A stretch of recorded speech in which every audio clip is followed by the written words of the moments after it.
De inmediato abrimos el espacio de análisis, ya me esperan.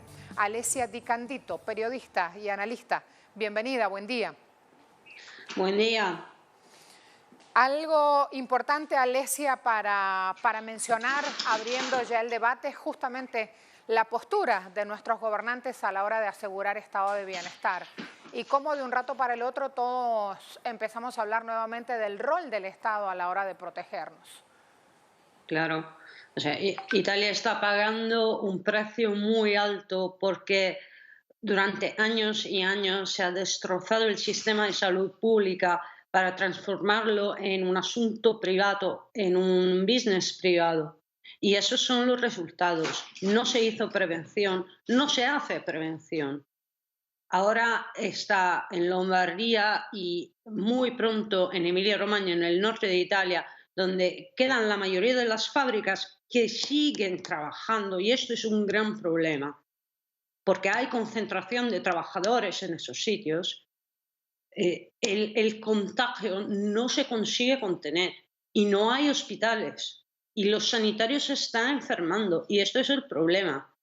O sea, se ha transformado la salud en un negocio y ahora estamos pagando el precio en vidas. Porque si es verdad que los que mueren, las víctimas, son mucho menos de los contagiados, pero ¿quién pagará por la enfermedad de toda esa gente, de todos esos trabajadores? Porque por la mayoría son trabajadores.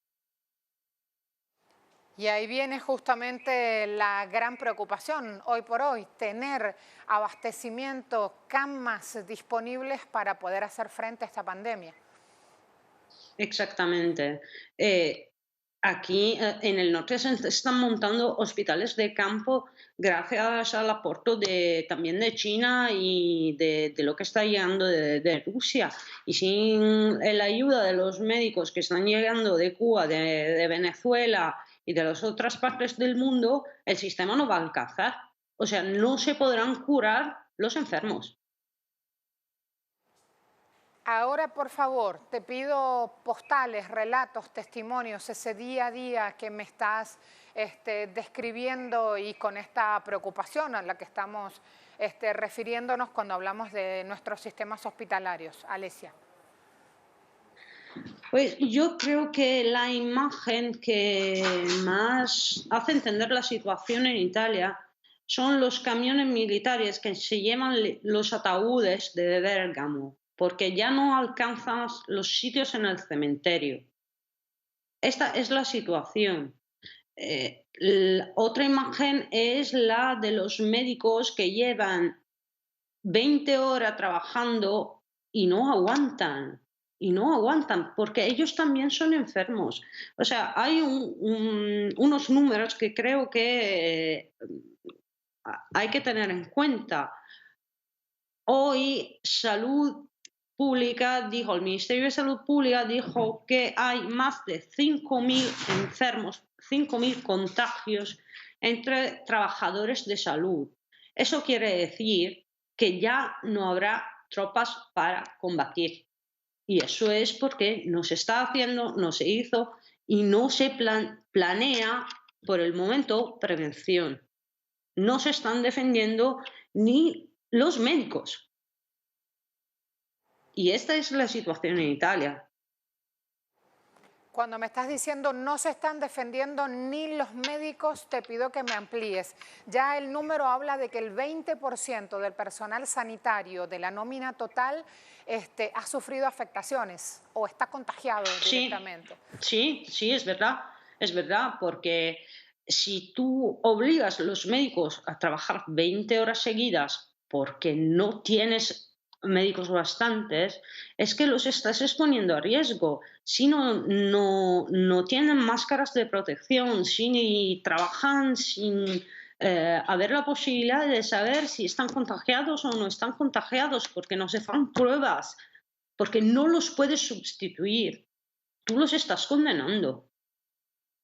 Solo ahora, después de 3 semanas, el Ministerio de Salud dijo que hay que hacer test a los sanitarios que trabajan en los hospitales. Y es una actitud suicida, porque estás transformando los hospitales en, en las principales fuentes de contagio.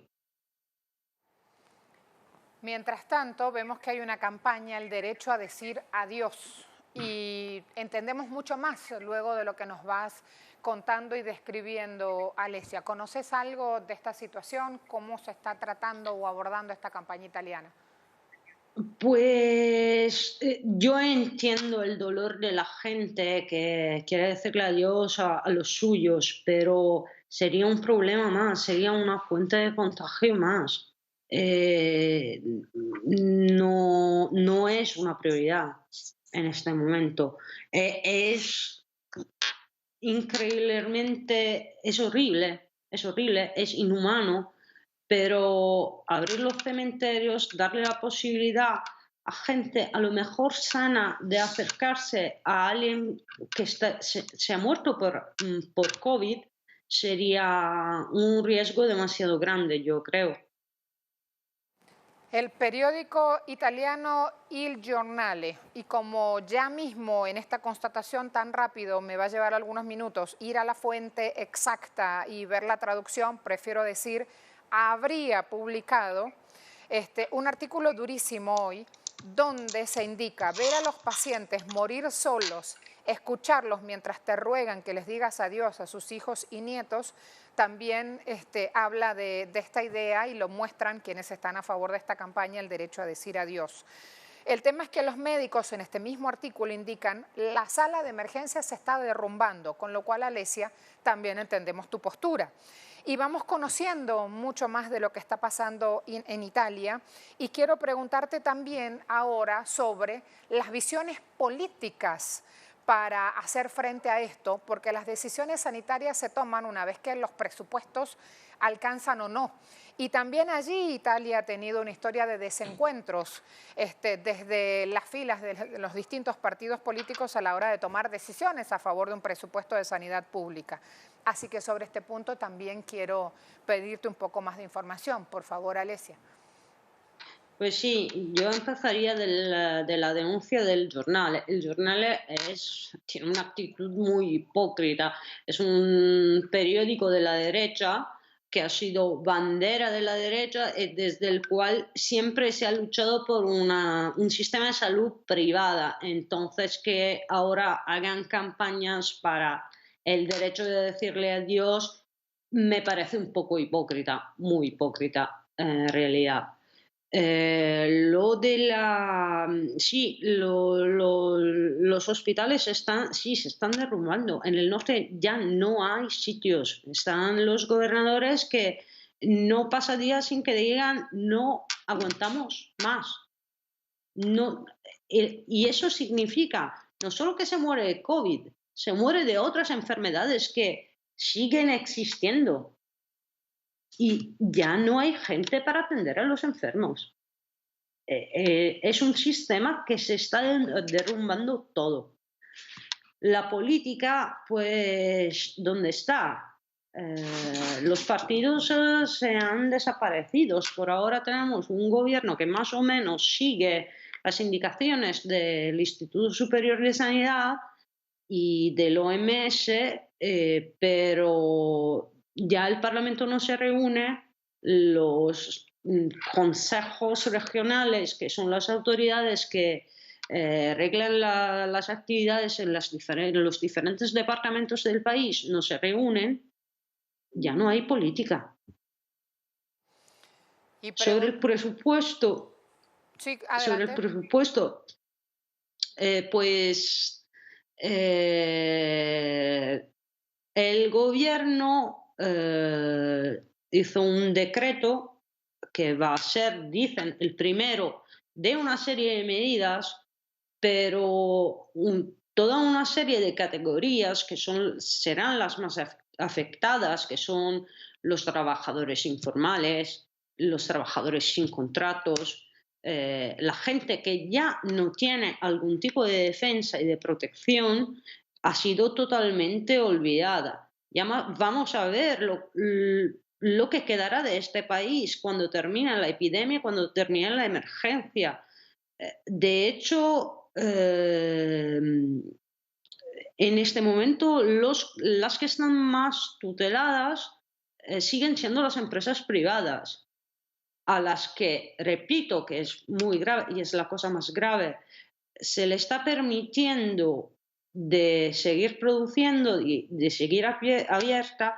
Estamos hablando de sitios donde se concentran centenares de trabajadores todos los días y que no se pueden sanificar, no se pueden higienizar, y esto es suicida. Los sindicatos hoy han lanzado una huelga general que continuará mañana porque desde el miércoles algunas de las empresas privadas serán obligadas a cerrar las fábricas, pero son muy pocas. Y confrontando los mapas de las fábricas en Italia y de la difusión del COVID, son muy similares y eso tiene que llamar la atención. Muchas gracias, Alesia. A esta hora Gracias tenemos... a ustedes